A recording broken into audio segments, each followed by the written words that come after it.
Wait for it, and we're live. Hey, all you crazy sci-fi and fantasy fans. It's time for your daily dose of shenanigans over here at the Blasters and Blades podcast. Just a couple of nerdy veterans and one chaos coordinator geeking out over our science fiction fantasy, science fiction. Wow, you'd think I've never done this before.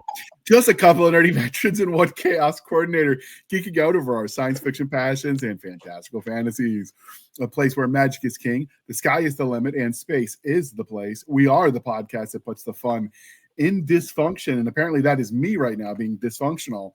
But without further ado, let's get this episode started. So first, in my defense, we have been speaking in the pre-show for like 30 minutes as we prepared for some short content review that we're going to do, like what we're reading now on the YouTube Shorts, Instagram, TikToks, all the places. We're going to start sharing what we're reading in real time because those don't take a lot of time to prepare. And I'm going to blame that overthinking as the reason I stumbled on my words. So it's been a bit since we've had all three of us on the show, between pollen season where the plants spit on you and make you sick, Stabby, and Nick being overworked. And I don't know if underpaid is true. I mean, because I think you got, they pay me okay. I hear they pay you in tacos, and you can't really ask for better than that.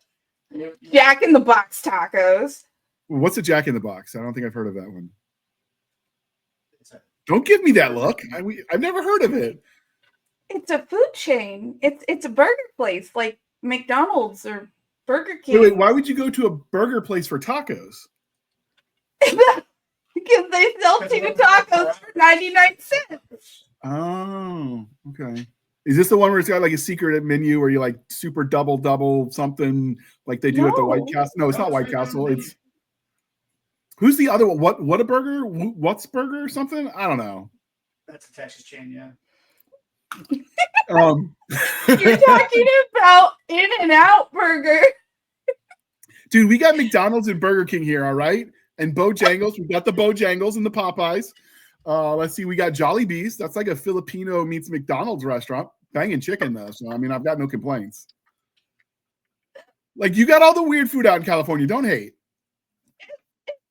Further than California. It's in Nevada, it's in Arizona, Texas. I've seen them in Louisiana. It's Jack in the Box. All right, so I'm going to get a lot of hate mail for this, but I'm not convinced Texas is a real place. I have met a lot of the amount of stereotypical people I meet from Texas. I'm like, are they really Texans or is this all crisis actors? Well, we're starting off strong.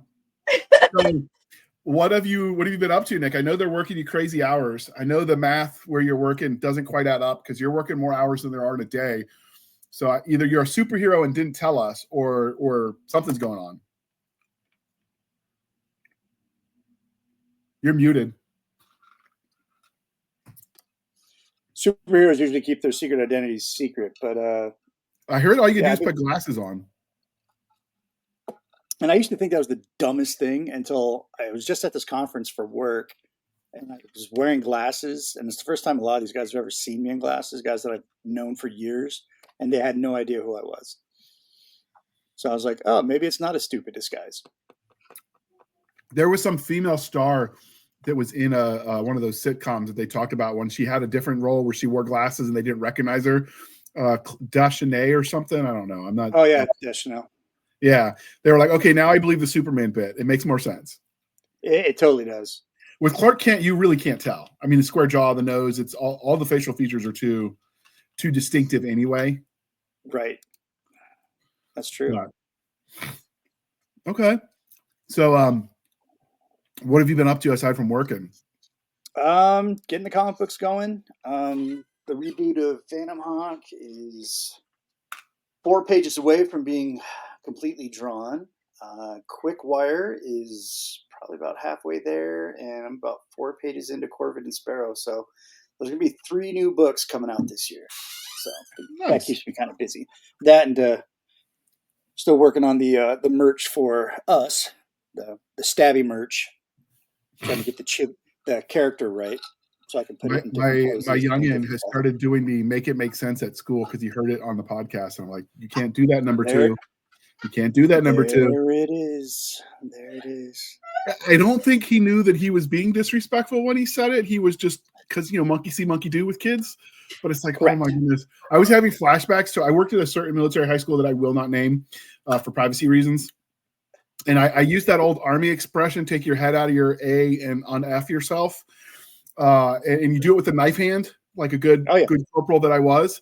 And I didn't think anything like they were middle school kids that I was in charge of because nobody wanted to work with the the middle school kids at the military school.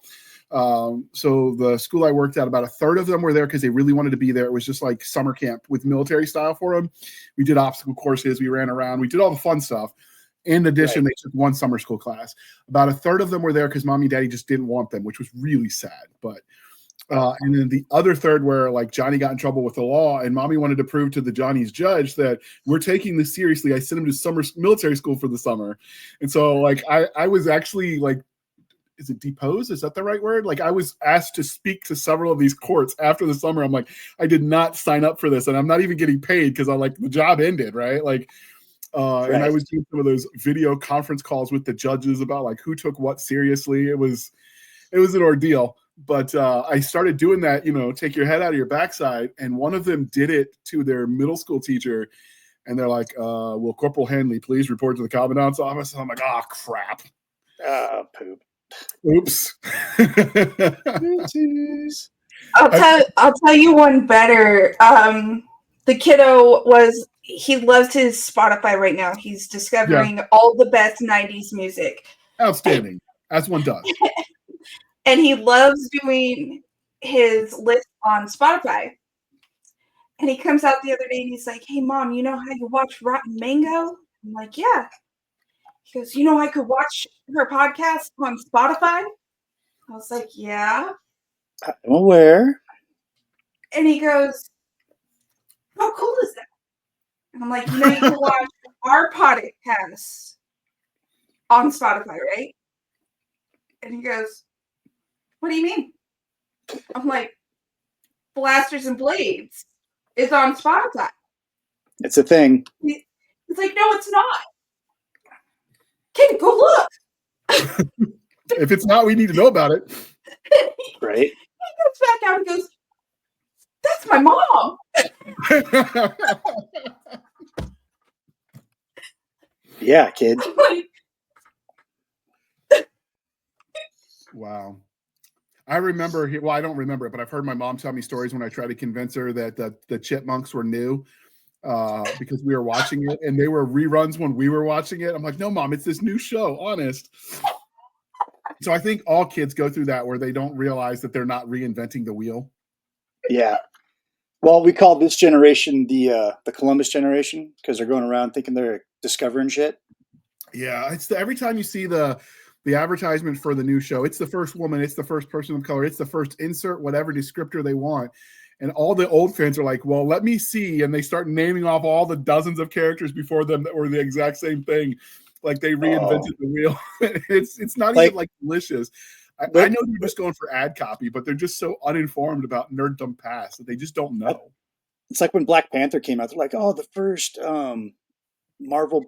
Black Marvel superhero. And there was memes that had pictures of Blade, Wesley Snipes going like, am I just a motherfucking joke to you? I think my new favorite TikTok trend to follow is this generation telling us how they came up with a new way to write their names, and you write it by never lifting your pen off the paper. You mean cursive? Yeah. They discovered cursive. I mean, that's been a meme for as long as I can remember, that when we get old, we'll just write our notes in cursive and they won't know we're plotting against them.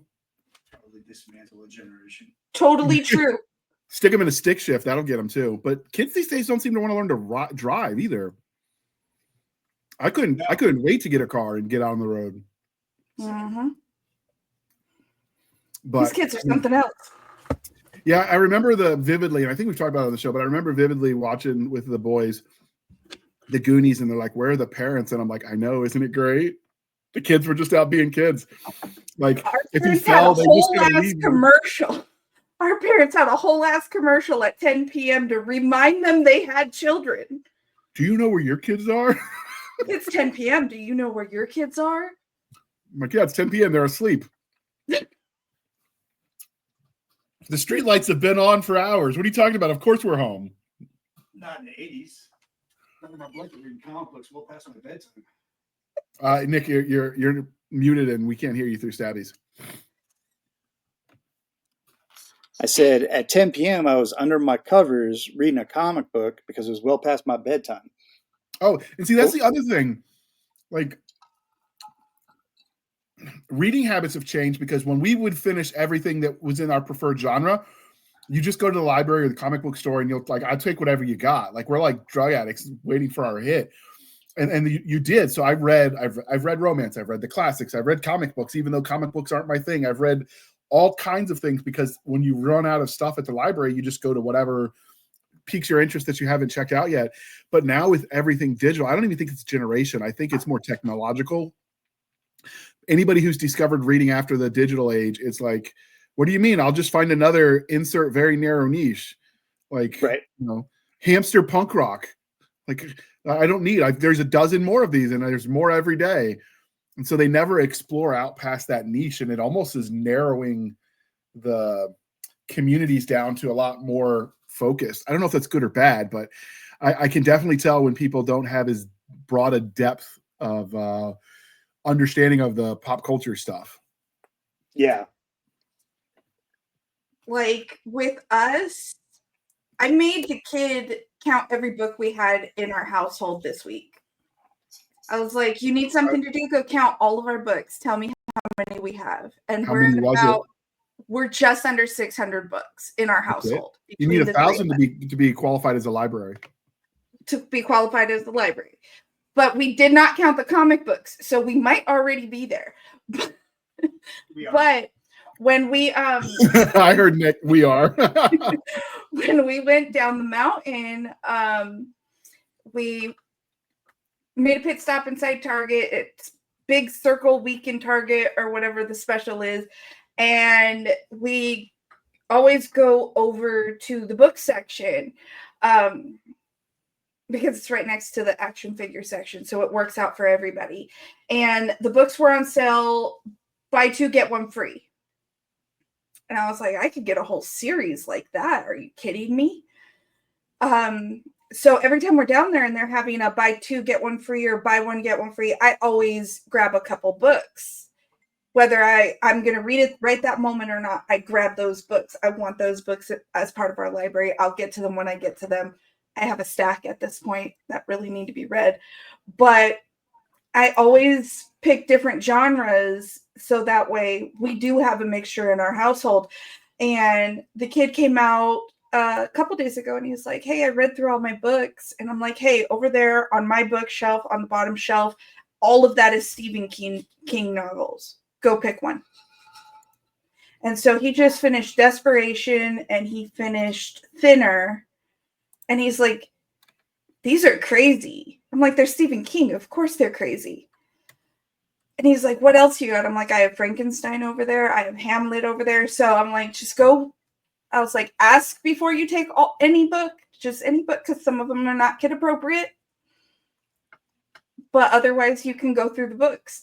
And so he comes out now every couple of days. He's like, can I borrow a book? Can I borrow a book? And he likes the paper books. He likes being able to check them out. After I've been burned lending people books that never got back, I'm like, no, you were signing it in blood with I don't want your firstborn, but maybe your first Ferrari. I make sure that he brings the other one out before he takes another one. So I saw this meme today and it made me think of Nick, but guns work too, but if we replace guns with comics, this is Nick. And if you're listening, this lady is cuddling with her man. Is that a banana in your pants? Are you happy to see me? It's a gun. There was a sale. I could just see that Nick with comics like that. There's comics. There was a sale. So he's got it. And then it's okay. Is this a banana? Are you happy to see me? It's another gun comic. There was a sale. That's Nick. When it comes to comics, I saw that and I had to share it because that's you, brother. We all have our thing in this house, and his is definitely comics and action figures. My newest book became a part of our thing just because I thought the edge was pretty. What's that, I was Nick? like- Hold on, let me put you solo so we can see it. I was like, the edge of my book is so pretty. That's What are those one of his called? new action figures. Oh, the pop The something. Funko Pop. Yeah, Funko Funko Pop. Pop. So, okay. We I- add things for weird reasons. Can't you get personalized ones? Like, can't you make yourself into a Funko Pop? Isn't there where people do that? Mhm. Yeah, you can. They're expensive. Right. Okay. That was dumb, but I could just see one with Stabby and a knife in her hand. oh yeah. And then you need the voice activated where you pull a string in the back and she goes, "I will cut you."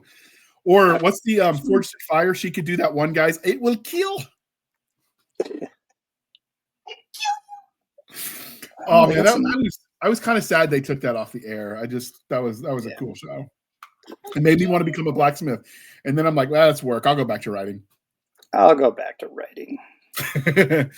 So coffee wise, I've discovered a new thing. So I've tried. So I normally use the international. No, what's the one you sent me the picture of? It's not International. It's the other brand. Is it Coffee something? Coffee Mate? Coffee Mate. Yeah, I've been getting Coffee Mate because I like it and it's slightly less calories than the International Delight. But even still, like I'm like, there's some days I just don't have the calorie room because I am on a plan to get back in shape and fit back into my dress blues. Not that I'm ever going to wear them. I just want to know that I could, right? Like your version of the skinny pants. Exactly. My yellow polka dot bikini, right? If you're showing your age, you know. Well, I will say that I had my first sergeant when I was deployed. He was not quite the first sergeant from Generational Kill about your mustache hairs, but he was dang close. I know a week we all had the Charlie Chaplin mustache until the sergeant major pointed out that we looked like we were trying to salute a different kind of person. And I'm like, well, the minority people have this mustache too. So no, it's Charlie Chaplin. And he goes, I don't care. All of you shave it. I'm like, oh, yes, sergeant major. But he was always getting us on our facial hair. Cause when you're in the field a lot, sometimes the temptation is just to let it grow out. And they were less forgiving back in our day, Nick, than they are now. Like you couldn't get a no shave profile. That just wasn't a thing. Those poor guys with it, like I always felt bad for them. But anyway, so one of the guys I deployed with, he's no longer with us. He didn't make it home, but his son and I still keep in touch. He's the one I told you about, Nick, that went to Ranger School. That you gave that advice to before he shipped off. And so he and I are going to go to Arlington where our friend is. Well, the first sergeant is buried. And we are going to he's going to wear his active duty uniform because he's still in, but I'm going to wear mine with a full beard. I'm going to go as Duck Dynasty as I can manage. And we're going to take pictures at his grave and we're going to sign it. How do you like my facial hair now? And we're going to leave it. Oh man, I love it. I mean, he was a good, like, this is the good one we had, like for my second deployment, like the first one, not so much, but I do think at some level he was just trying to make us hate him, so we didn't get afraid of the missions, right? Like we focused on him instead of the other stuff, right? Like it makes sense in a reverse psychology kind of way. Yeah, make sure you leave a dime on his tombstone. I've never heard that one before. Okay, go on. Okay, so there's this tradition of like when you visit your brothers in arms that have been passed on, they're buried. You leave a particular coin of a certain amount, and I think it's like a penny is you serve together, a dime is you serve together and we're in combat actions with each, together, and then I think a quarter is that you were there when he died. Wow, I didn't know that. Yeah, I heard something about the money, but it didn't quite register because, quite frankly, most of the people we serve with, like not everyone really goes to Arlington. Like the people think that that's a common thing. It's very hard to get in. It is, and they're running out of space quickly. But where my sister is buried, a captain that I served with in Iraq who perished overseas, he's buried in the same cemetery because it was a guard unit. We're all from the same area, essentially. Right. So I had to look into it because I went over after I got done visiting my sister's grave, I went over to his grave, and I noticed that there was a bunch of assorted coins everywhere, from a penny or a nickel. I think it's a nickel all the way to a quarter. And I was like, what the hell is this shit? So I went home that day and, looked it up online and figured out what the semblance was for that. So every time I go now, I make sure that I leave, the coin. So I was an intern at the National Park Service. Fun fact is when they go to those grave sites, everything that's left behind, they have to preserve and catalog. They can't even throw away the flowers. They have to press them and save them. Oh, wow. I didn't know that. Yeah. So when you leave that money, it doesn't just get thrown into some maintenance fund. It actually will go in artifacts left. Assuming Oh, nice. nobody's stealing it, right? But if they're being honest, Right. the park rangers I worked with were stand up dudes. It's outside of Modesto, and it's also known as Meth Desto. So there's probably some bums that have stolen that to get a fix. So I was at a lot of Revolutionary War sites because it's the East Coast. Not so much the nature preserve. Not to say I haven't been to national parks, but like the park rangers I was dealing with were the ones that worked at the various historic sites. That's why they actually haven't made a Iraq War GWAT or the Afghanistan one monument like they've got for the Vietnam monument, because it has to be 10 years post declared cessation of hostilities before they can make the monument on national land. 2034 they can start doing in theory. It freedom. depends on where they declare the end. Do they declare an end when Bush got on that aircraft carrier and said, hey, like the war's over? Did they do it when the last troop officially pulled out, even though we still had troops there? Do they do it when the last troop comes home? I honestly don't know, because all of those could be arbitrarily used to justify it. No, it can't be when Bush landed it on the aircraft carrier, because I was in a firefight a year later. In fact, you and I were both in that same firefight that day. We were there, so I'm pretty sure hostilities had continued. Yeah, I remember we got back to the FOB that day, and we're seeing that on the news, and we're like, because the was it Stars and Stripes? What's the USO channel, the military channel that we watch for news? Oh, you know what I'm talking about? Is the ones we watch AVN. AVN, or yeah. AFN, Armed Forces Network. Yeah, they were like showing that speech, and I just remember looking at my guys, and I'm like, did someone forget to tell the enemy? Because I'm pretty sure that was not a peaceful hug. Because we just got back from a firefight, dog. Like, what do you mean? What do you mean? Why? So there's no more hostilities in Iraq. Bullshit! I was in it today. Yeah. All right. So, but back to what I was saying with the coffee, because I'm trying to cut calories. And this is why, when the three of us are together, it's dangerous, because we'll go on all these wild side trails. And it's not just for the show, dear listener. We do this when it's just us. That's where Stabby got her nickname, because Nick and I talked for hours, and she was going to cut him because the food was getting cold. She made spaghetti and meatballs. She had every right to stab me if I hadn't shown. Well, I've been peppered. There's this couple where the lady is Italian, like Italian, and he'll keep hinting to his wife that he's going to get a certain dish at Olive Garden to trigger her to go make the mother's recipe. And I sent it to her, and she goes, "I will cut you, JR. I will cut you. I will cut you so hard." She tells me all the time. Like, so I saw this recipe on TikTok for like this pub style tomato soup.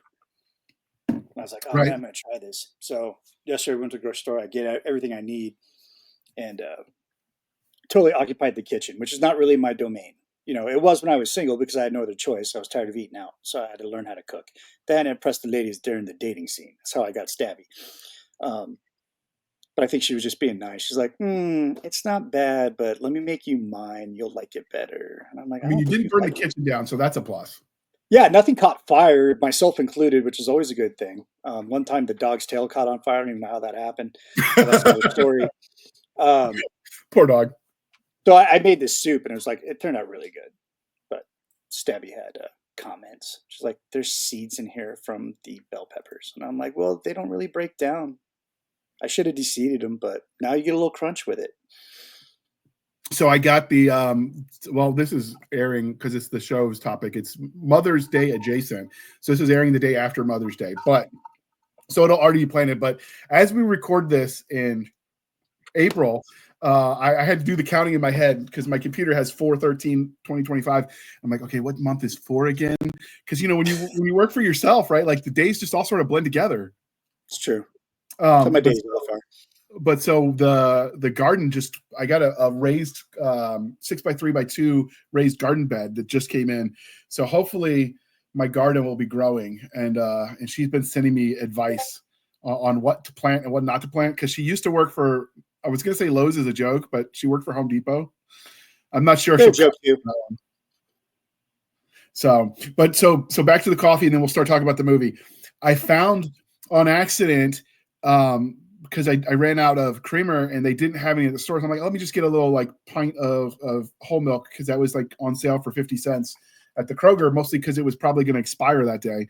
But I don't care. I was going to use it that day. No harm, no foul. I poured the whole the whole milk in the same ounce proportion I would use for the creamer, and then I just added the flavor syrup. It's not as rich, but half the freaking calories. And I'm like, So I could either save or I can get the same calories and drink twice as much coffee. You know which one I picked. Twice as much coffee, of course. So here's the thing is I do love my peppermint mocha coffee creamer at home. Right.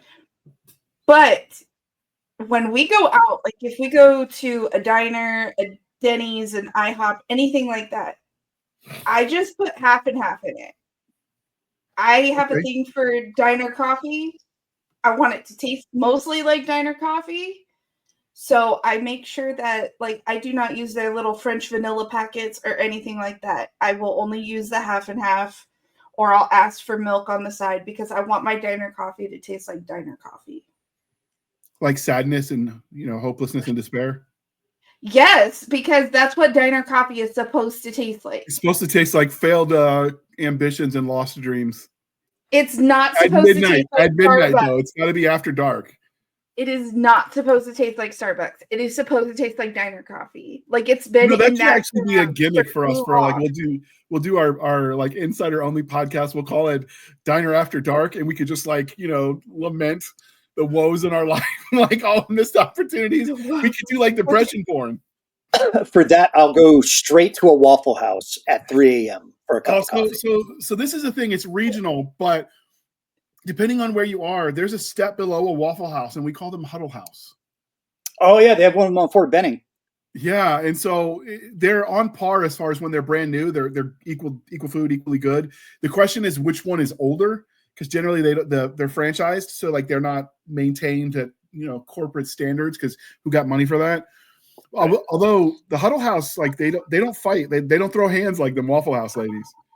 No, it's a cheaper version of Waffle House, but it's a classier version of Waffle House. Like if you had to categorize it, it's a step below Denny's, but it's a step above Waffle House. It's like somewhere as the middle child. Denny's is just sadness, though. Like I'd rather go to Waffle House or Huddle House, because at least you get that like roadside diner grease that's it's going to clog your artery, but you won't care.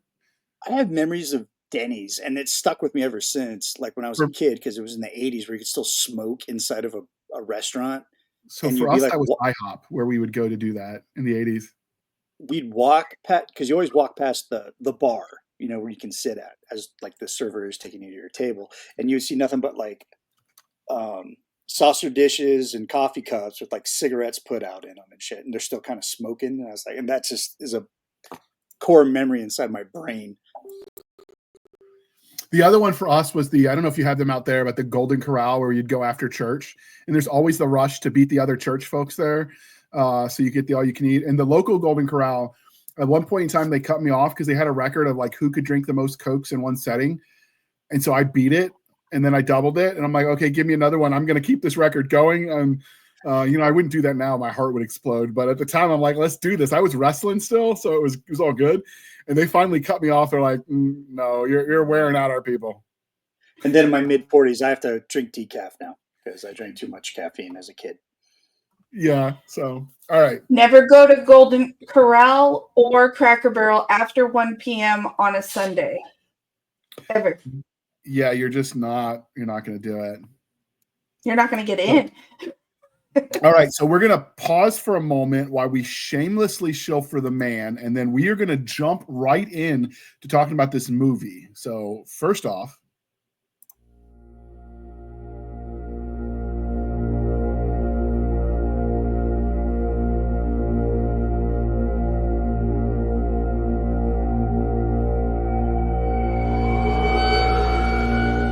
the government underestimated the outbreak. The best medicines couldn't stop it. Now, the dead are walking the streets, and they're hungry.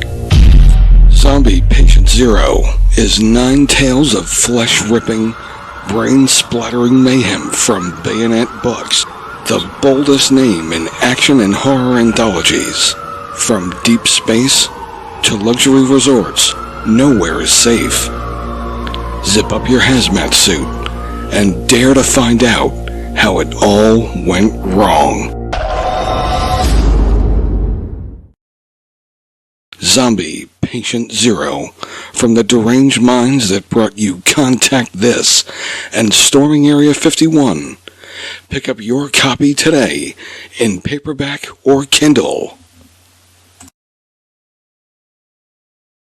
All right. Thank you for sticking with us through that commercial interlude. If I didn't stop us, we would have just kept going and forgotten we were supposed to review a movie. Well, yeah.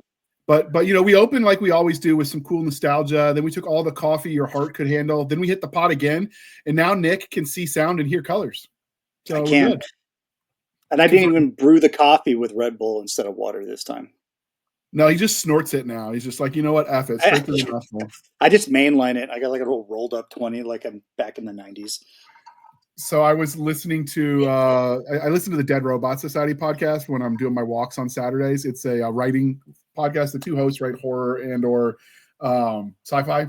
Terry Mixon is the host, and they ended one of the episodes with "There's not enough Coke to do a 2-hour episode." This is the joke because Paul is a little bit of an old hippie, and somebody was like, "Is it throat Coke or nose Coke?" And I'm like, okay, I know they meant soda, but then my mind started going like what all that could possibly mean. And then I'm like, I bet Nick knows because he finds all the drugs. I mean, I'm trained in it because it's part of my job. But yeah, just a little bump. All right. Hot start again. Obviously, we're here. If you read the title, it's another Stabby movie review. It's our second one ever. We had some issues with Stabby and Nick's internet. So we had to miss a few planned of these, but we're going to try to make this, a semi-regular thing. And we're going to actually potentially start bringing in some guests for some of these episodes, unless when you tell us in the comments you like it with just the three of us and you just like my misery. That's cool too. Because I'm the reluctant horror watcher. My bank account is horror enough. And we keep forcing him to do it too. We're trying to enlighten his dark side. Well, it works because she puts up with us. You know what I mean? Like it's payback for Stabby. Bunch of effing nerds. Yeah. You were gonna say something, Stabby? Oh no, I stayed muted for a reason on that one. I was cursing. No, I need you guys to watch these movies because, well, it's easy with Nick because I just tell him to sit down on the couch and pay attention. But like I can't do that to you. So I need to get you to watch these movies because it opens your eyes to a different side of sci-fi, and you love sci-fi. So this helps me open your eyes to the other side of sci-fi. No, it definitely works, and we're here to talk about Grace, so I'm going to throw that cover up. And yeah, and I'm going to throw you under the bus right now because I gave you 4 Mother's Day movies. 4 Mother's Day movies. You picked this one. So I just randomly picked it because it sounded cool. Like I didn't know what I was getting. I was thinking vampires, zombies, not this. This is Grace from 2009, and I was 7 months pregnant with my son in 2009 when this movie was released on DVD, and I went and rented it from Hollywood Video, and I have not watched this movie since that day in 2009. And this we all know Sundance cover with the bottle with the blood, which is why I thought vampires. We all know that I am a repeat horror movie watcher. I have not touched this movie since I was pregnant in 2009. This movie messed me up back then. Today was the first time when we were getting a refresher on this movie that I have even considered watching this movie again. So I want it to be known that it's JR's fault we watched it. And I will never watch this movie again. Twice in a lifetime is one too many, okay? So. All right, so this movie is titled Grace, obviously. It's directed by Paul Solet, S-O-L-E-T. I could be mispronouncing it. It sounds French. The budget cost was an estimated $5 million budget for this. It earned a box office to date worldwide $8,297. So it's fair to say this is a flop. It is 85 minutes in duration, so an hour and 25 minutes. It aired at Sundance in January 16th, 2009, and it aired in the U.S. debut August 14th, 2009. It's distributed by Anchor Bay Entertainment and Dark Eye Entertainment. And then the ad copy says, after losing her unborn child, Madeline Matheson insists on carrying the baby to term. Following the delivery, the child miraculously returns to life with an appetite for human blood. Madeline is faced with a mother's ultimate decision, which I think the ad copy is spot on. Yes. Short, sweet. And it actually did win awards at the 2009 Sundance Film Festival. And the actress that plays the mother-in-law also won the 2009 Fright Meter Award for Best Supporting Actress. So this movie did win awards, just not the awards that most people think are the awards to go for. The hour and a half movie was inspired by a short film they had previously done that they used to inspire a longer production. Did they win the awards for the shorter version of it? And I don't know when the shorter version aired, or did the awards come from this specific version? It was from this one. Okay. It was from this one. Okay. So the ad copy, you good with that? Yes. Okay. You obviously can see, dear listener, why we're airing this around Mother's Day. Don't hate us. The other choices were equally as horrific. I'm just saying, by the picture and the description from IMDb she gave me, they were all kind of gnarly. We could have done Hereditary, and that is nightmare fuel. Nightmare fuel. And not just for the mom. Okay. All right. So, Nick, if you could please play that trailer, and we already showed the cover poster, but we'll go back to that in a minute. But could you play the trailer? Sorry. You got it. Rolling.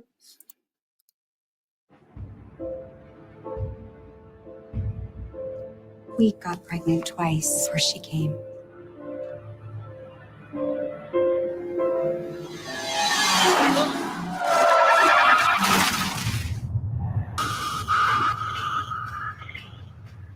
After the accident, she told us that she was going to carry the baby to term. The baby's dead. She'll deliver on her own in 3 weeks.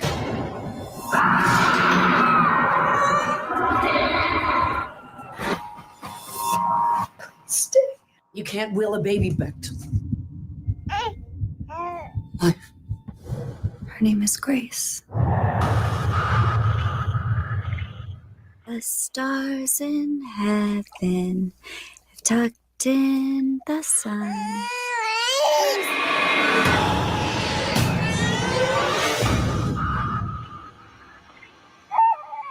That baby is sick. Please, we need to eat something.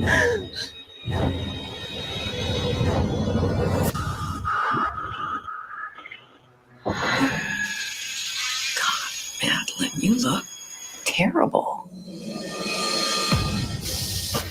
I do not want this woman raising my granddaughter. Grace! You don't understand. She needs special food. Please!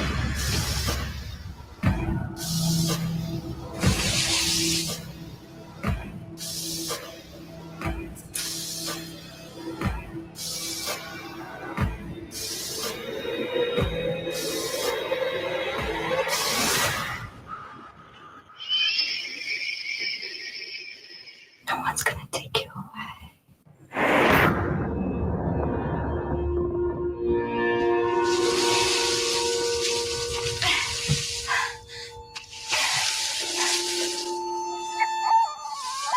No, honey, just a sec.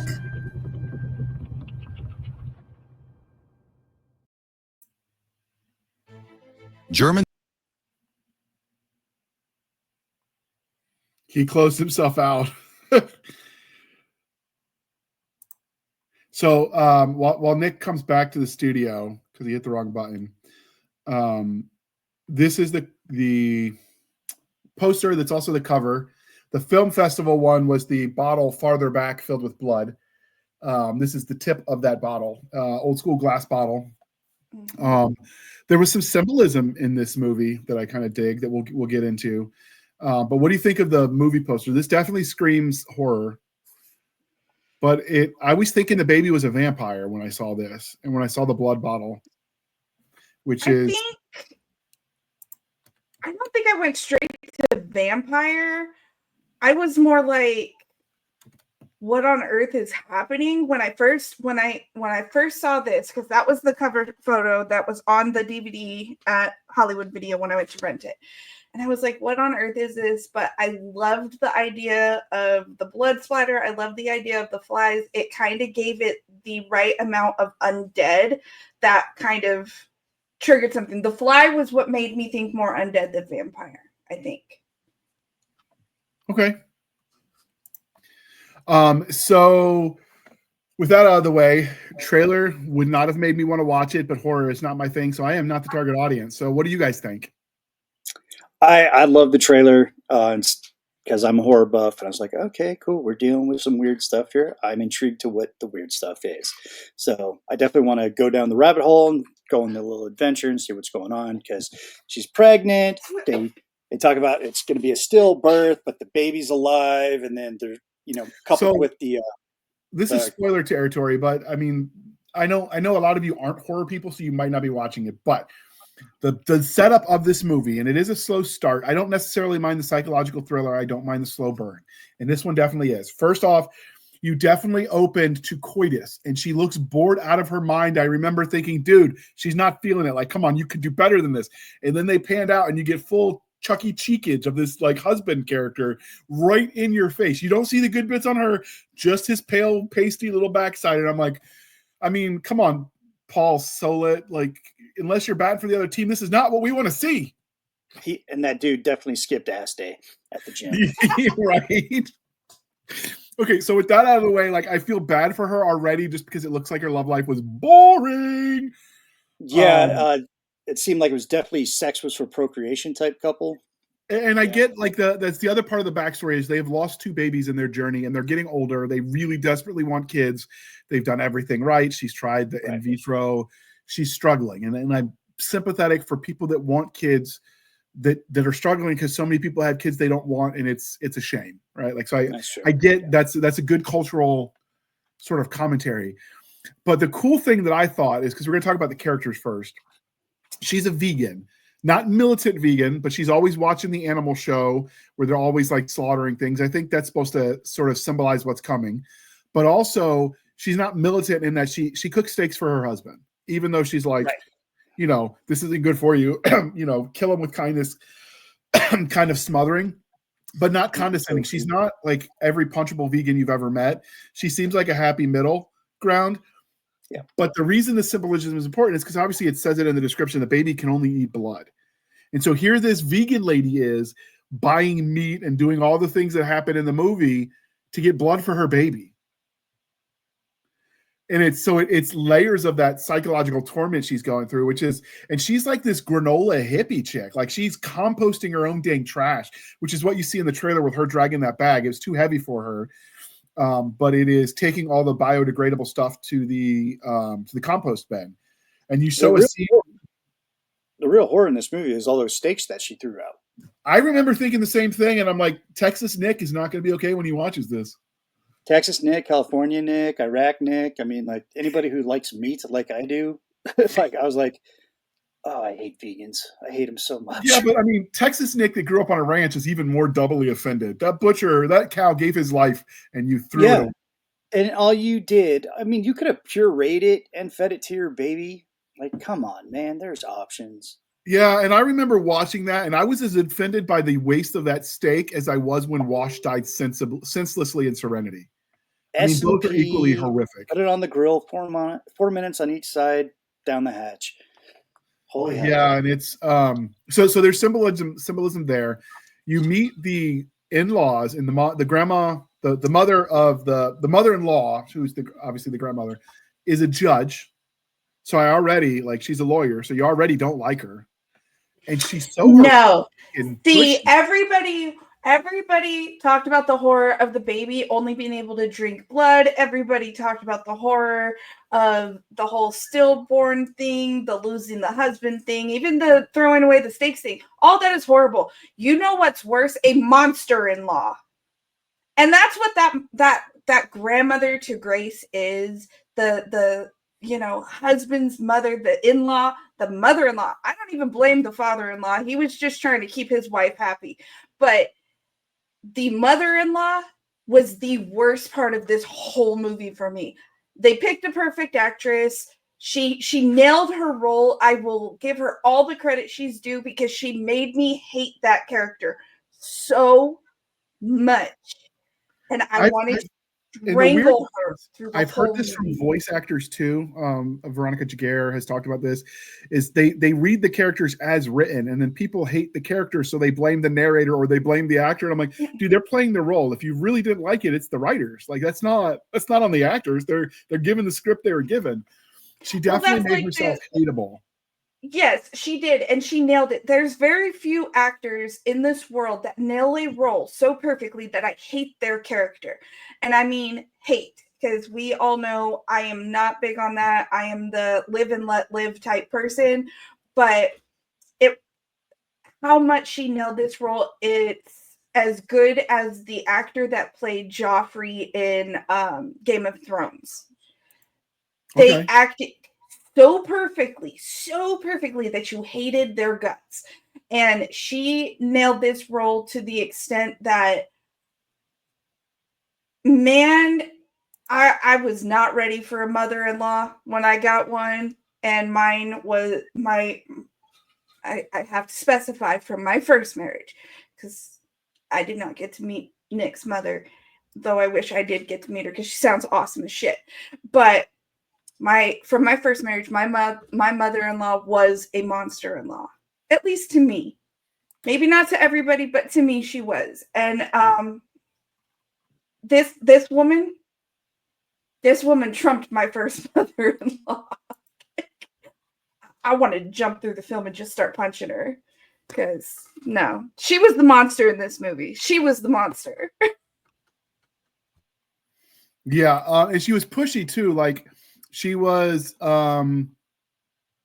like sending her doctors because she didn't like the granola hippie lady, wanted midwife and natural medicine, and like I get that tension because I've seen some of that even at the VA where like because of the exposures, because they overdosed us on cortisone to keep us in the field with our knees, like I have to use alternative medicine where possible because they worry about liver function. And so like I've had to learn about the whole alt medicine. And if you think about it, like doctors in medicine existed before the pharmaceutical companies.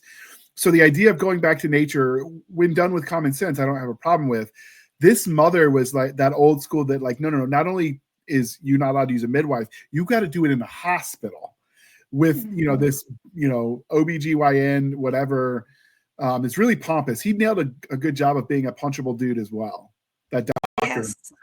But yes, we're talking about characters. There were only like 4 or 5 main characters in this show. So you have Madeline, the mother, Madeline Matheson, and I really liked that they gave her a name that's it has such nice alliteration that it flows smoothly. I like that.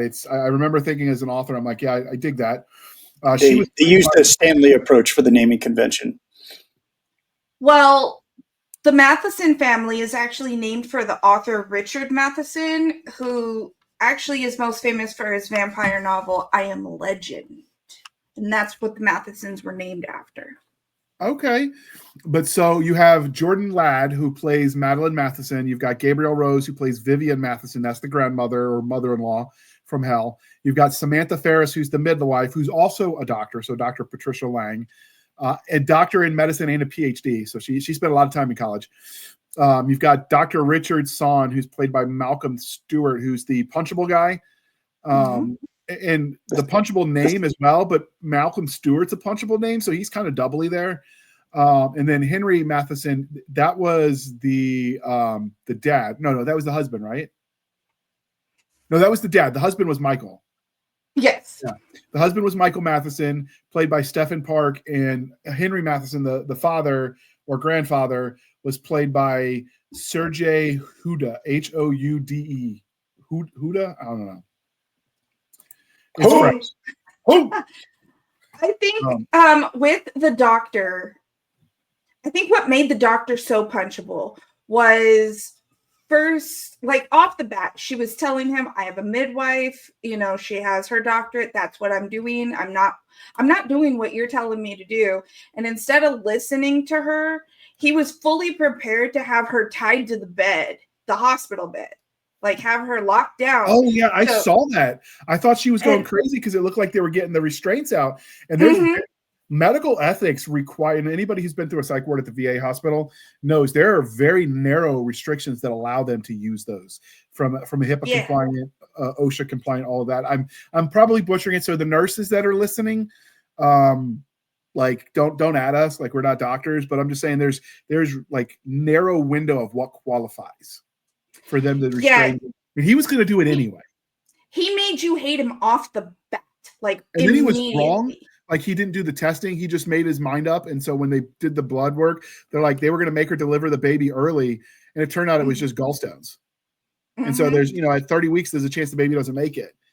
And then you let it go after that scene. You're like, okay, he's out of the picture. We have the midwife. Finally, they're looking out for her wants, her needs in that moment, because that's really what it comes down to when you're pregnant. But it's more than that. And your needs. So before that, the other part of that is that scene in an instant. So this is where you first meet this doctor, and it's where you first meet really, like you meet the midwife in her office, but she comes off as another granola lady, and you don't really know, like, okay, who, how, whatever. She studied feminist history, was one of the things she was teaching that her class people were lining up. They made a mention of that. And so you kind of get off the bat, you don't trust her. And that works because the husband, Michael, isn't trusting her either, right? So you've set this up as, is she really reliable? Then she comes into the hospital because Michael called her, and the guy's like, no, we're going to induce. And the mother, Madeline, is like, no, don't.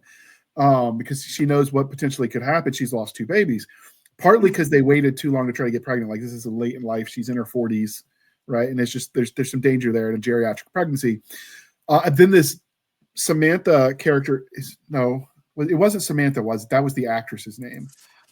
Patricia Lang comes in, and instantly, like, she's like, boom, boom, boom. I know this, check this. You're not ripping that baby out until you've tested what are the levels. And she's right. Like, she nailed exactly what's going on. And suddenly it's like, holy crap, she's competent. Because she did her MD at Columbia. But it's more than that. It's like we've kind of in the West been conditioned not to trust non-traditional medicine outside of the hospital pharmacy complex, and that this was a little bit of a critique of that, I think, in the way the story right. But if you listen to her, when she starts listing off, she goes through all the holistic stuff she did, all the women's rights stuff that she did, and then at the very end, Michael asks, he's like, right, but I'm talking about like doctor school, like actual doctor. And she goes, I got my MD from Columbia. So she actually did go through medical school. It was just the least important part of her training to her. To her, it's the least important part, but she has the knowledge to deliver that baby safely. But she was she had a PhD in something related to midwifery. Yeah. And so, like, she's clearly super competent, super smart. There was this little creepy, speaking of her as a character, there was this creepy undertone where you kind of get hints that maybe her and Madeline dated in college. Maybe they had a little bit of a thing going on when they talk about the cat.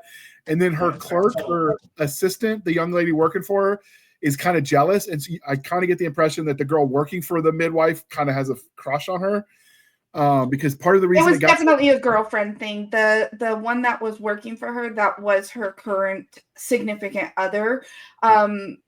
They don't say it outright immediately, but when she goes with her to go to that vacation, they kind of sealed the deal with that one, because otherwise she would have stayed at the midwife hospice place. When she's hiding Madeline's calls from Patricia, but. Right. And you get the full picture at the very end of the movie, when they're in the trailer, traveling the country, doing the road trip with Grace. But spoiler alert. But back to that doctor, like that during that first scene, you're like, there's something wrong with this guy. Like, he definitely played his part well. He made you want to punch him. He obviously was not fully competent, because he, was fully prepared to cut this baby out of her against her will. And then you see it again later when the mother-in-law shows up at his office. And he's like, hey, yeah, I'll help you get what you want if you help me because I got in trouble. And she goes, don't say another word. And for, a few things, you're like, what did he get in trouble for? And then when he shows up at the house to examine Madeline, and you see he's using the old contraption for pumping breast milk, he's super creepy about it, the way he touches her while he's listening to her heartbeat, that you realize what he's in trouble for. My take on that was different than yours, and maybe that's this lady's intuition. You're reading differently into it, and that's valid. I took it as, one, he didn't keep up with the times because he's lauding all this old tech is better than this newfangled plastics. Now, keep in mind, I don't know when the show was set, but it's filmed in the modern aughts, right? Yeah. And the car had enough technology that it was contemporary for the early aughts. So I have trouble believing it's supposed to be set in the 70s, 80s, right? Or even 90s. No, it's not, because if you watch Mother-in-Law, when she starts using her breast pump, it's an actual nowadays breast pump. But it's plastic and old because she had dust on it. Remember, she's blowing the dust before she got it. And so compared to the doctor's, who was an old syringe with the yellow tubing and a glass piece that, so you can tell the difference between his thought process and her thought process. But that's not to say probably why you guys. Go ahead.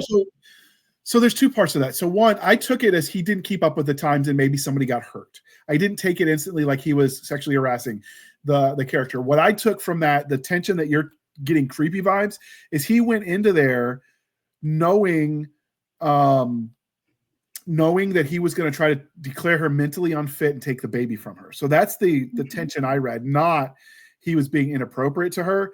He was trying to do whatever he had to do to get her to let him examine her so he could then declare that she was unfit.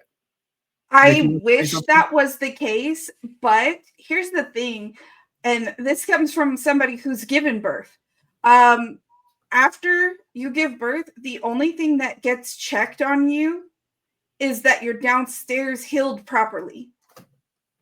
So the fact that he was asking her to take her top off, he needed to see her upper pieces. How much of that is, but no, hear me out. She was so anemic that he was, from what he was saying, and I'm not a doctor, right? So keep that in mind. But it is, hey, we need to make sure the baby's actually getting enough nutrients. And given we've seen cases where babies have died because the mother's milk wasn't enough, and they kept saying we'll ride it out, it'll get better, and it didn't. Like, to me, given the news articles I've seen, that seems like a valid concern. We're going to test the milk to see if it's got the nutrients for your baby. Because I was anemic after I gave birth to Kaden. All they did was take my blood. Nobody asked for milk. Okay. All I'm saying is nobody asked for milk. From the outside looking in, who doesn't have that experience, right? Like, obviously it's different for guys. I was just glad I didn't pass out or something. But like I said, I think it's valid that you're reading something different into it. I don't take that. But for me, he was, my take was that he was not keeping up with the times, and he was so willing for social standing to go and do what his connected peers, like the judge or whatever, wanted, that my guess is he also, to keep them happy, crossed ethical boundaries in practice, right? I'm picturing hushing up, affair babies out of wedlock, and not wanting to ruin the family name with the scandal of Johnny stepping out with the babysitter kind of thing. So it was more that old money cover up was what I was getting from that. What the big thing for me was the 19th century medical equipment, that like the yellow tubing, the glass bottles. It was almost fetishized, like that was something he was into. Yeah, I could see that. I sent you when we were watching it, because I tend to, when we were watching it, I'll live comment to you guys in the chat. At one point in time, when I had the bandwidth, we actually when we watched the Godzilla versus whatever on. We watched it on Apple. You know what I'm talking about? Oh, Monarch, yeah. Monarch, yeah. When we watched Monarch season 1, I actually was live tweeting. I would pause it when I see something, grab a screen grab, and post comments, and I've thought about doing that, but most of the time, season 2's coming. I'm just saying, Yeah. season 2's coming. Most of the time I just pester you in in our chat, like with all those comments. And that was one of the things I was like, somebody has a boob milk fetish going on, because it was a little weird. But it wasn't one character, so you could attribute it to that. It was so many of the characters that, for me, that comes back to the author of the screenplay, which would be Paul Salette. Yeah. But the doctor thing with the outdated medical tech, that was kind of like a character trait. So it's like you could tell he was into like historic medical equipment. So like if this guy was spoiler alert, if this guy had not been unalived, he probably would have gone on to be a serial abuser of some sort, because you were definitely getting creepy guy vibes from him, from what he was doing. Watching him take that final goodbye was actually awesome. I was like, all right, cool. So what's really great about this movie is it kind of puts you on this really weird moral cheerleading post. You know, it's like, Holy know that crap. I just Googled it because I was curious, because I think, okay, maybe it's like his lifetime. The breast pump he was using was from 1854. Texas Mother's Milk Bank of North Texas has one of them in their museum.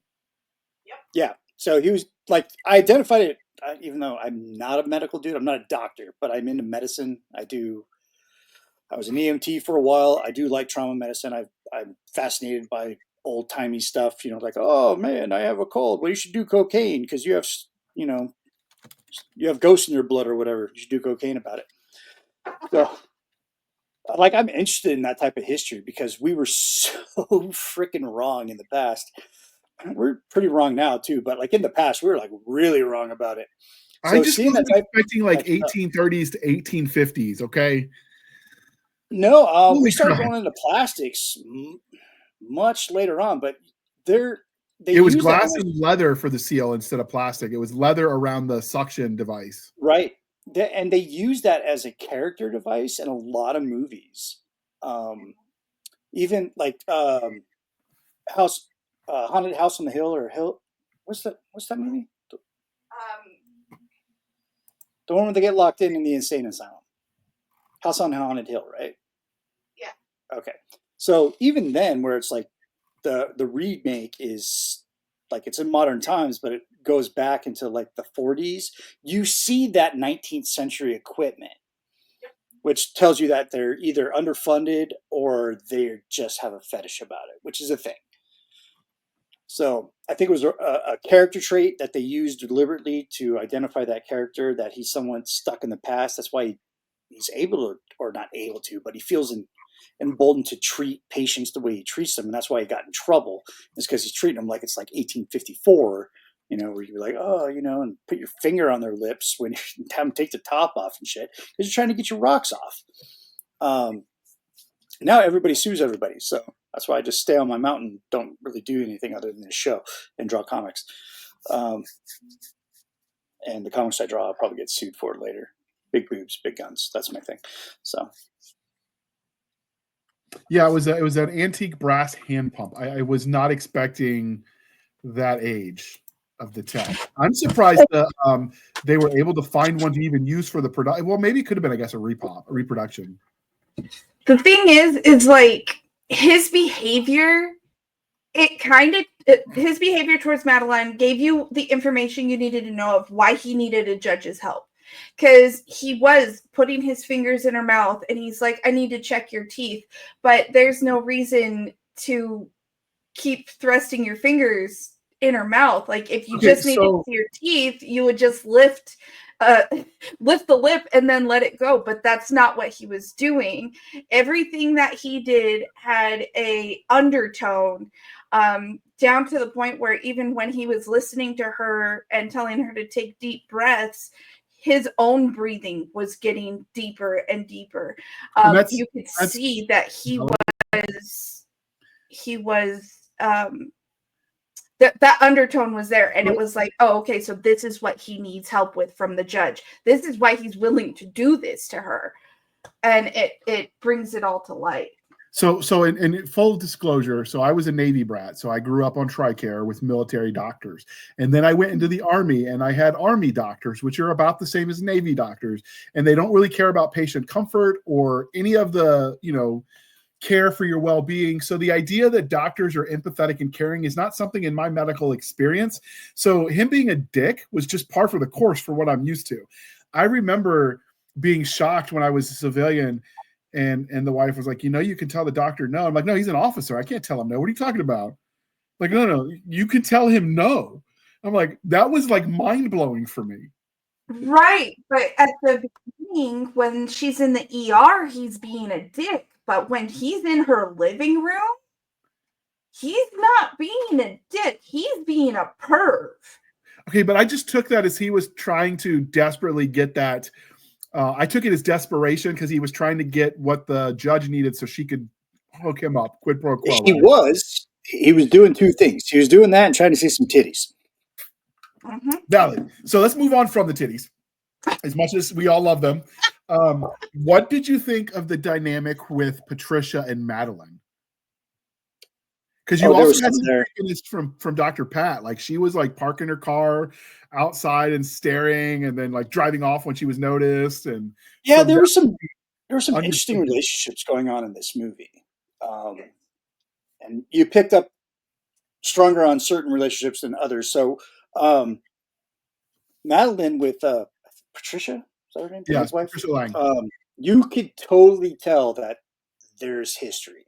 And I'm not talking friendly history. Like at one time they thought about buying a Subaru together. Definitely sisters. And it was college. People experiment in college. I get it. At least that's what really did it is she had the black cat, and the doctor was like, "Do you remember when they said it was Ma, Pa, and little J? Because Jody or Josie was the cat." So like they were definitely like the cat was their married baby, but they weren't married. You know what I mean? Right. It was definitely a relationship animal. Kind of somebody had to get the cat in the divorce kind of thing. Right. I mean, I guess the cat would be easier than the Subaru, but there might have been a Subaru involved. We don't know.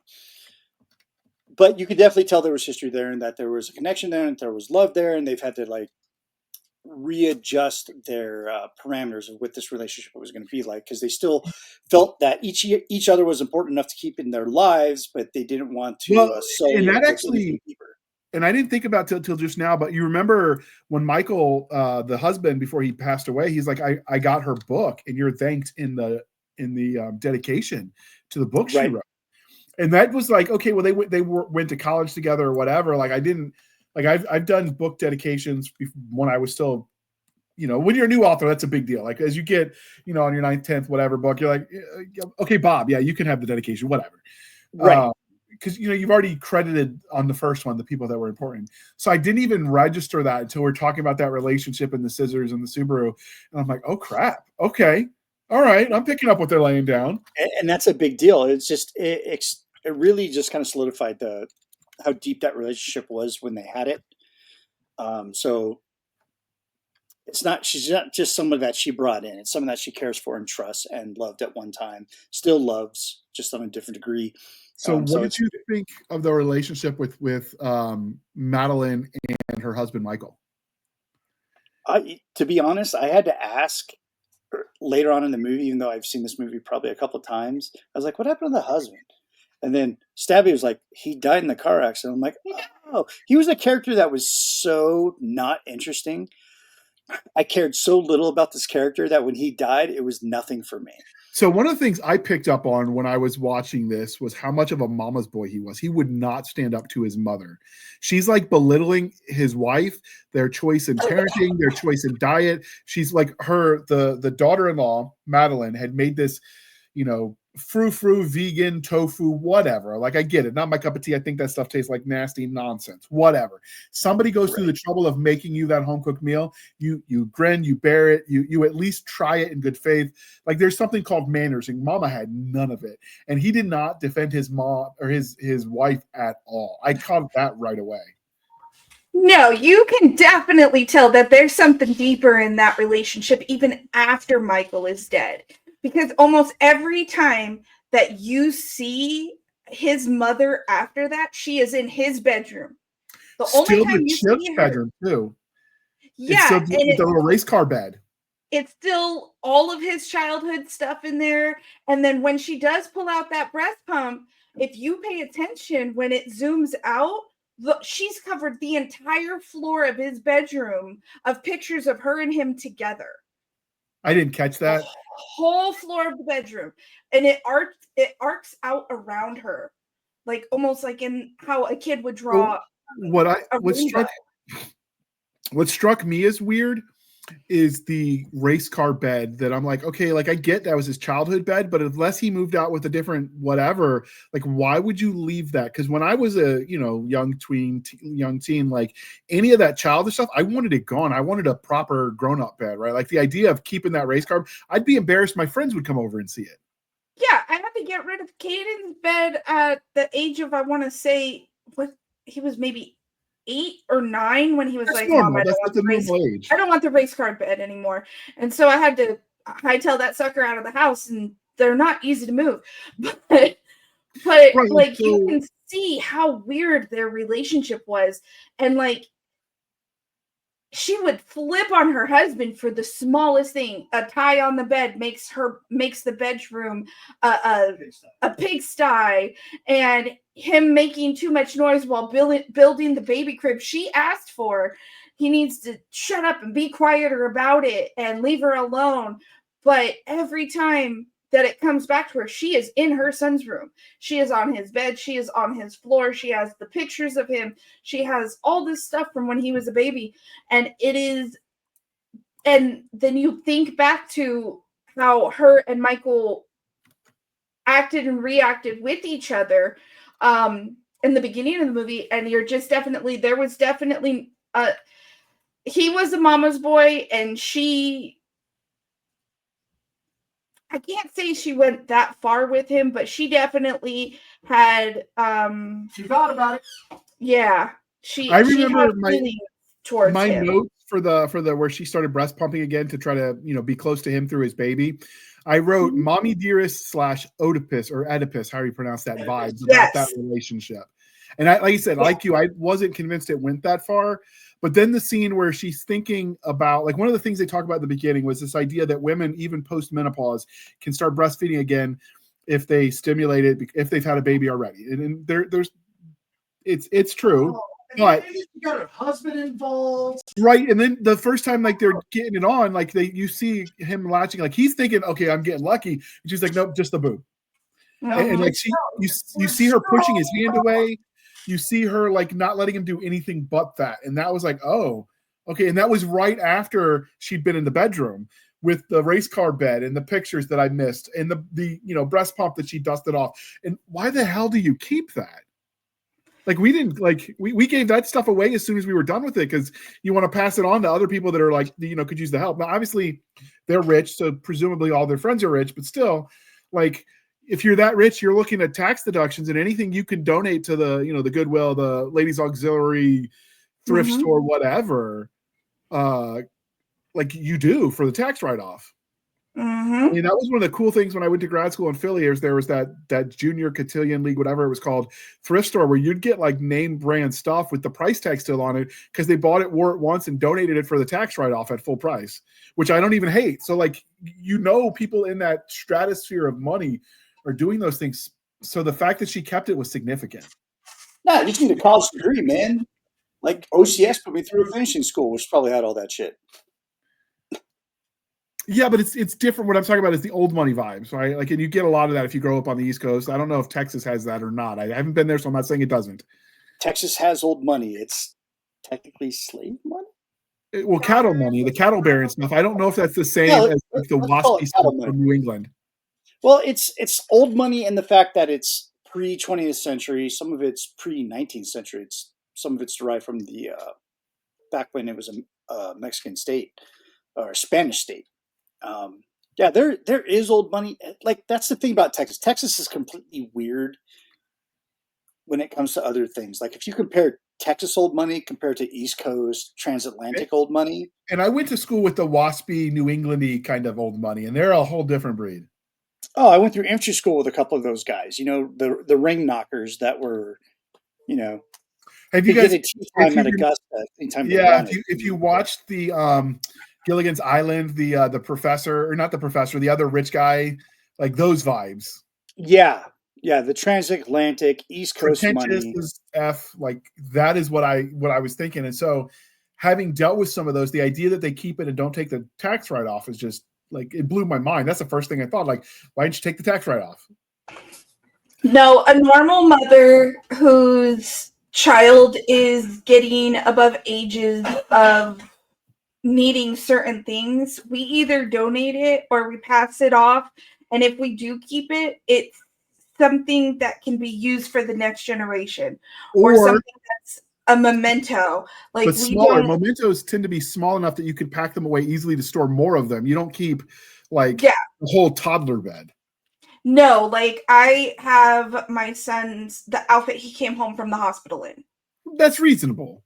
I have that. I have Mommy a dearest couple shirts. Vivian, not so much Yeah. reasonable. She No, was all she's- kinds of whacked out. She was a whack job, and that's why I said she the actress nailed that part, because whether you were watching this from the outside, you've never had children, anything like that, you're watching it, you're like, there is something wrong with this lady. And as a parent, as a mother watching this, you're like, there is something deeply wrong with this woman, and I want to punch her in the throat. So it's definitely, yeah, there's something wrong with that lady. And I will say that's the cool thing about the psychological thrillers is because the cast of characters was so small. So the main characters that you really dealt with, you've got Madeline, you've got Vivian, the mother-in-law, you've got Dr. Patricia Lang, the love interest / midwife, Dr. Son, who was the doctor that came and was creepy, and you've got Henry, the grandfather / Michael's father, and you've got Michael. There was a bit part played by the help at Patricia Lang's midwife clinic, but I mean it was a tight character cast.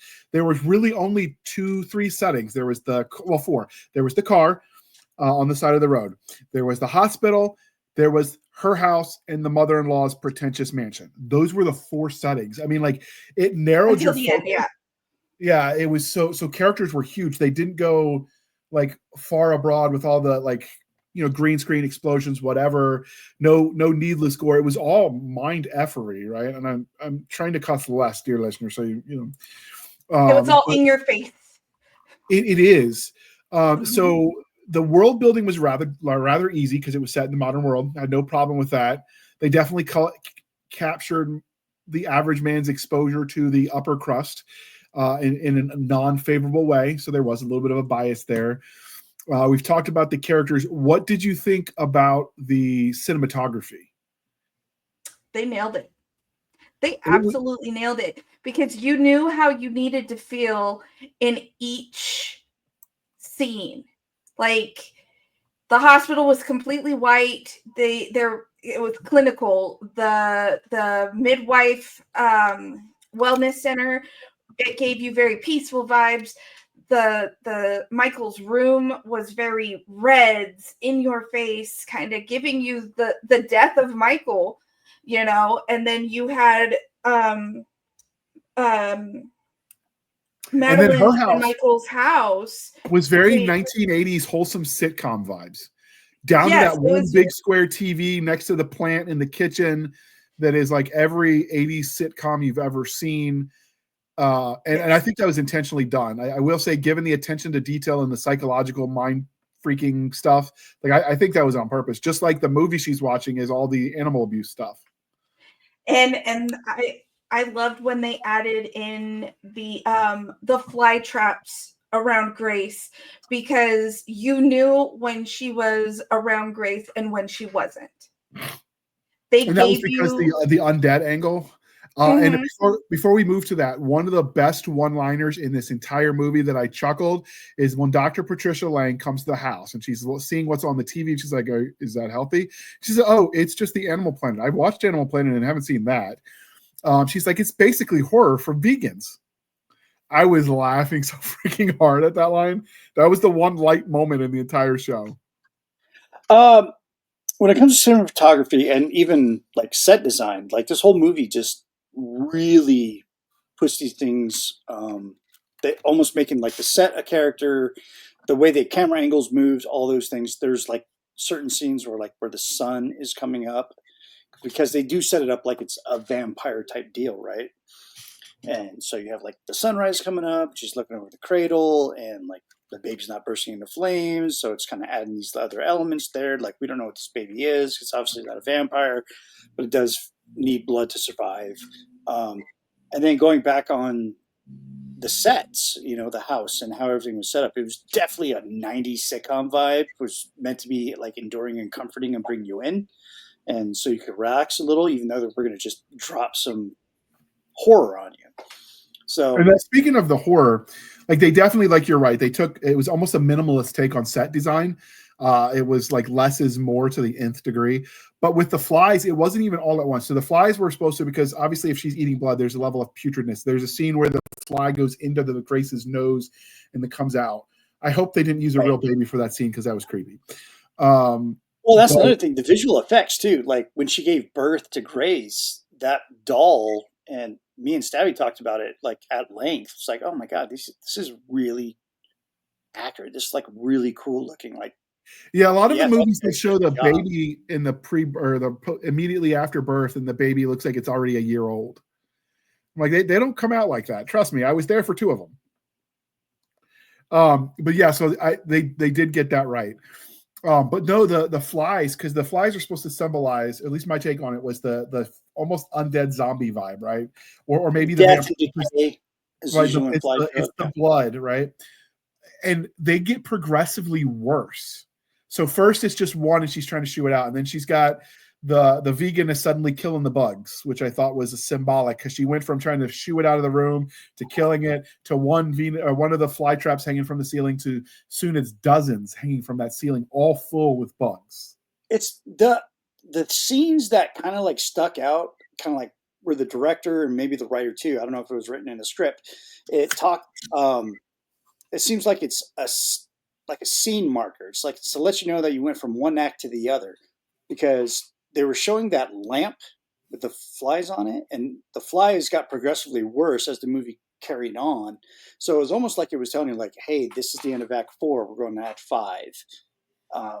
Because it would show that that medical lamp, and there'd be flies all over it. And by the end of it, there was a whole bunch of them, which kind of like symbolizes all the other stuff we're talking about: the undead baby that drinks blood, and the cat that was bringing mice to the cat that was bringing mice, and the baby eventually eats a mice, and then we get that very horrific scene where she's teething.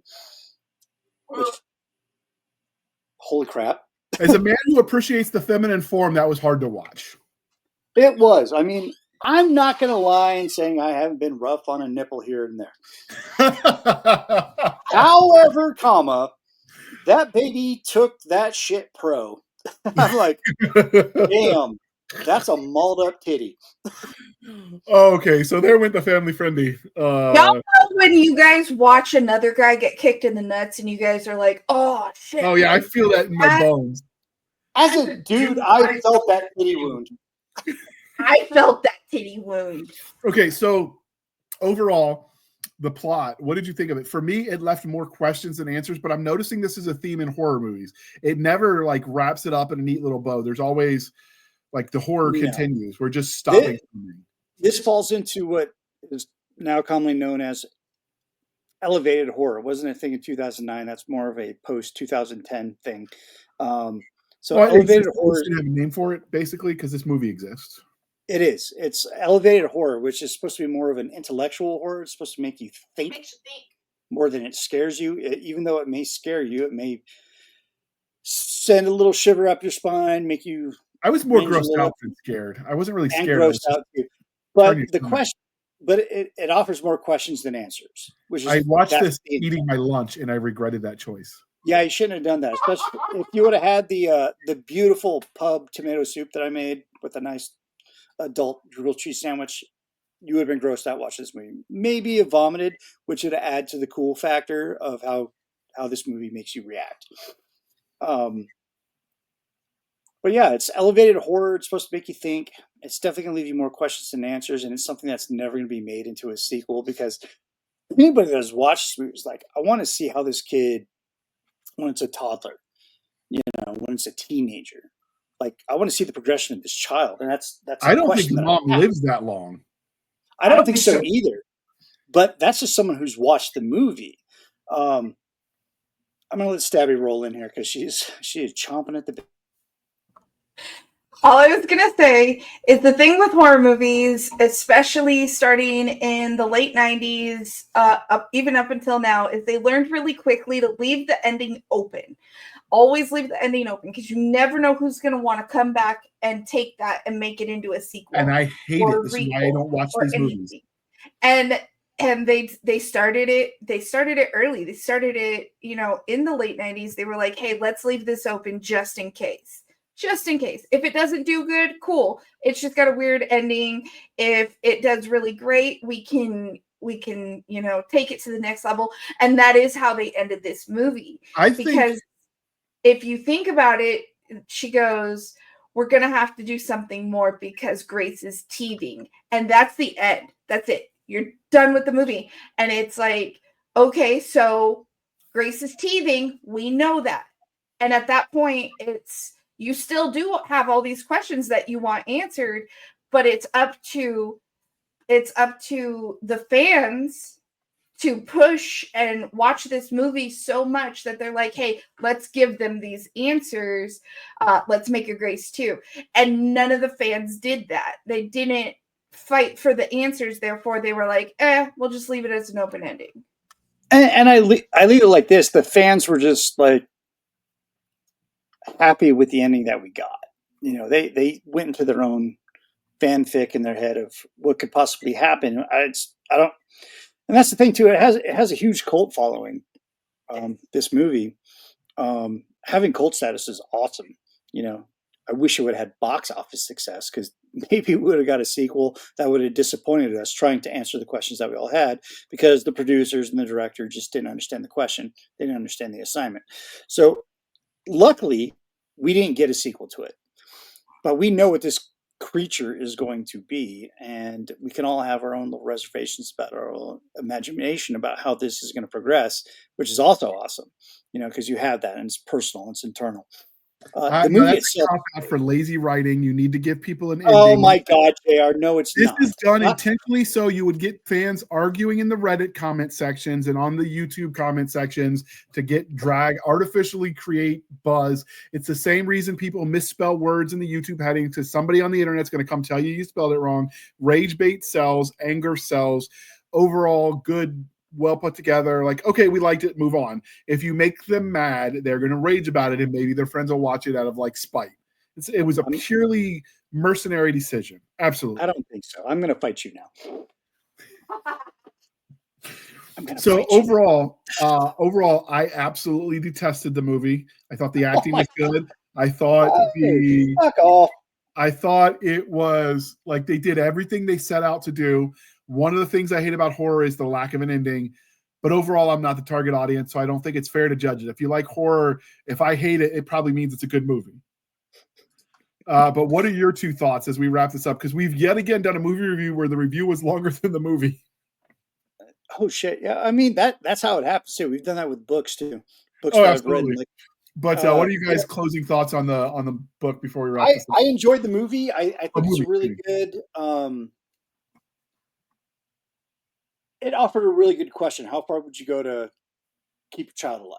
How far would you go as a mother or as a parent? And any parent that's seen this movie, there's going to be some cringeworthy things. Don't get me wrong, but it does offer that question: how far are you willing to go? And I think that's something that they answered pretty specifically, and in the most horrific way. So for me, it's definitely a 3 out of 4 stars. It's definitely something watch it on Mother's Day because it kind of gives you it's a Mother Appreciation Day. So this will definitely give you an appreciation for mothers. So yeah, 4 out of 5 stars. Good to go. Loved it. If you go to the Reddit thread where people are talking about, hey, has anybody seen this? Grace by Paul Solet. There's at least 12, and I stopped counting, pregnant women who watched it and were like, oh my God, I'm traumatized. Some of them, I've read that Reddit, some of them actually wanted to terminate their pregnancies. It was so horrific to them. Oh. Guilty. I was home alone. I needed something for my time. I was 7 months pregnant. I went to the movie store and I rented it on DVD. Because I had seen every other horror movie that was currently out at that point in time.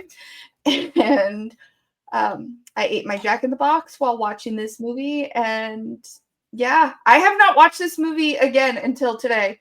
And I will not be watching it again. It is a great body horror because they do show you, mutilation of the body horror aspect of body. Like they make sure that you see it all, not just Grace. Oh, the axe and the biting the neck and all of that. Oof. The scissors in the doctor's arm, like they made sure you saw all of it. Like you saw in great detail what they were doing to the bodies. So it was definitely a body horror, but I have to agree surgery in the field, like that didn't bother me. It was the flies, it was the blood drinking, and all the dynamics with the mom that creeped me out more than anything. It was definitely uncomfortable with those. And I think that's what it was supposed to do. I think it was supposed to make you uncomfortable.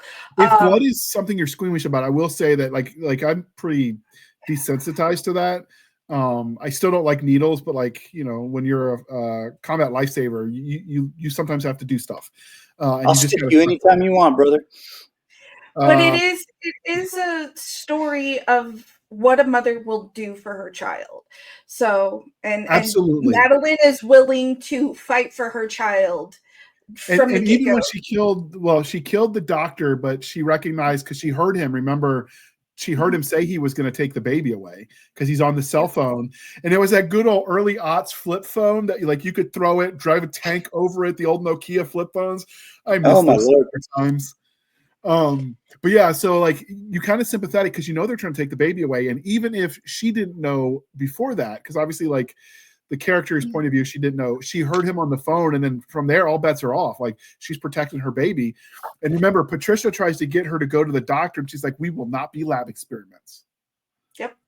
And so, when she kills said the doctor, whole movie, "He is not my doctor. He is not my doctor. He is not my doctor." Right. And so, I know she butchered the doc. I know she killed the mom, the grandma, mom, mother-in-law, whatever. But they felt justified the way the movie set it up, and the mother-in-law tried to kill her first. So that was just pure. She boned her in the head with that claw hammer, and even with that, and she had a gnarly scar at the end. Even with that, she to protect her baby and get her baby back, she bit the grandma's spoilers, bit the throat. Right, I was here for it. That didn't bother me at all. That part, I will do whatever it takes to protect my child. That is exactly what went through her brain in that moment. I will do whatever it takes to protect my child. And that includes taking away his grandma. Okay. We're going to try to uplift this episode and, end on a happy note because we've kind of covered everything I think that there is to say. Watch the movie, join the discussion as usual. But what is something you are looking for? Because we're going to obviously air this on Mother's Day, so it's going to air in April. Are there any movies or whatever that you're looking for, books that are coming out in April? April, you mean May? Or yeah, May. I'm sorry, we're recording in April. I did see a movie coming out. Hold on one second. Nick, go ahead. While I pull up this movie. Movies. I mean, we're coming up on the 20th anniversary of Revenge of the Sith on April 25th. So it's going to be a little bit before May. I'm buying tickets. We're going wearing Star Wars garb of some kind. I'm on the fence whether I'm wearing a 501st jacket or I'm going to show up wearing Jedi garb because I love the Star Wars franchise so much. Not the sequel trilogies, get fucked. But no, I'm really excited just for the summer. and I've really not done a good job of seeing what movies are coming out. I There am may be a really Marvel movie excited. coming out. Oh, So Thunderbolts.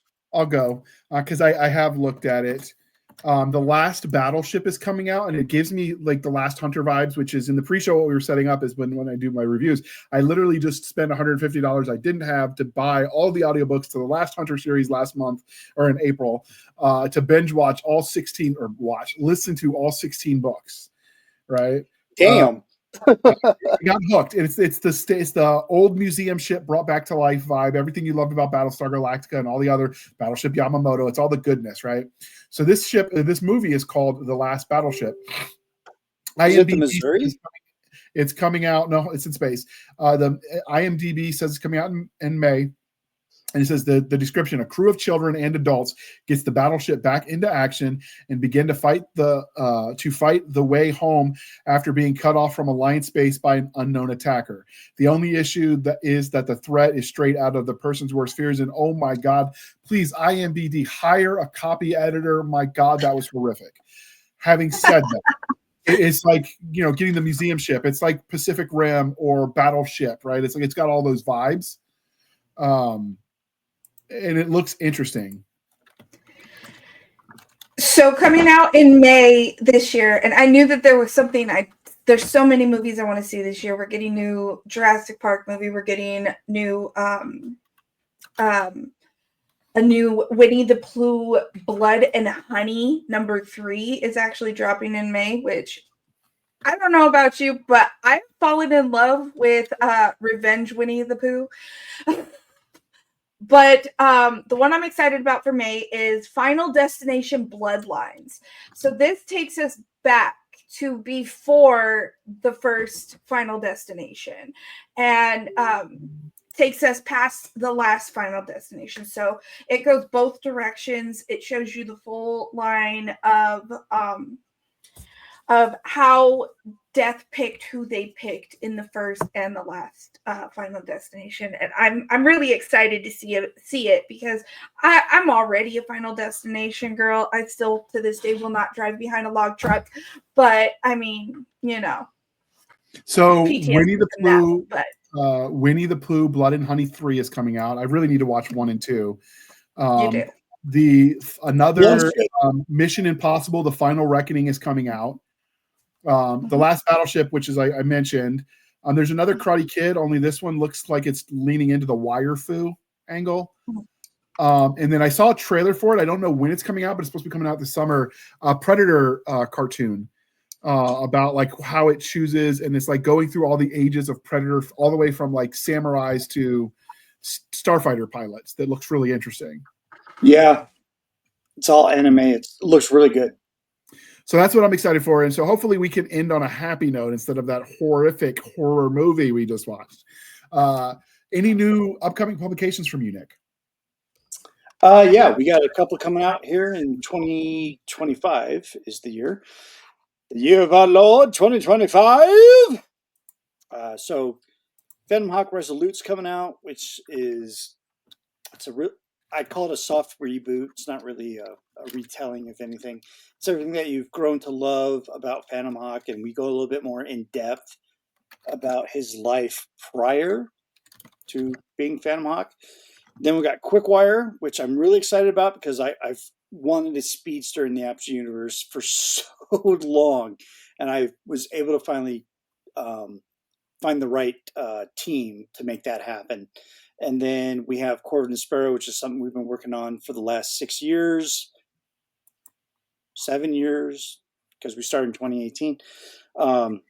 Multiple script revisions, how we wanted this character to interact. And so now we're finally there, and I'm actually putting pen to paper digitally to make this happen. Of course, with the stroke, I'm a little bit slower, so like my speed's not as fast as it used to be.